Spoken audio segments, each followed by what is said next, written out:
Halo guys, assalamualaikum. Saatos tepan maghrib abi di dieu bade dilajeng angkat sareng si mama. Soalna tika kamari abi teh hoyong baso ningali FYP dina TikTok anu ngalewat teh baso we sareng baso. Janten abi di dieu bade ngaluarkeun motornya guys, tatapina ku abi teh tadi teh di jalana teu kabujeng ka video. Janten tiba-tiba atos di tukang baso, ta ieu teh hilap oge ka toko heula bangsa aci sareng deui ieu teh ka tukang cau heula. Soalna pami kaluar teh sakantenan si mamah balanjanya guys, kumargi balanjana atos beres ayeuna mah kantun uih. Ta ieu teh di perjalananna teh sareresna teh hujan guys. Janten abi teh tadi teh teu kabujeng video, tos di bumi wae nya ayeuna mah. Ta ieu basona nu ku abi dipeser nembe teh hargina 13.000. Ya Allah, ieu baso meuni ageng samangkok guys, meuni mantul pisan ieu mah baso teh. Cing ku abi wang cobiannya ayeuna mah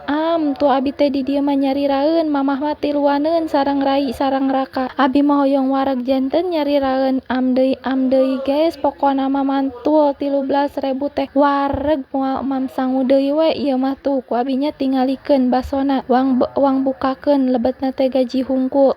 Gajina ge mantul. Kumargi ieu teh pami di video teh geuningan sok kalakah teu wareg janten ayeuna mah abi teh bade dilajeng tuang heula basonya guys. Dadah, hatur nuhun kanu atos ningali abi. Assalamualaikum.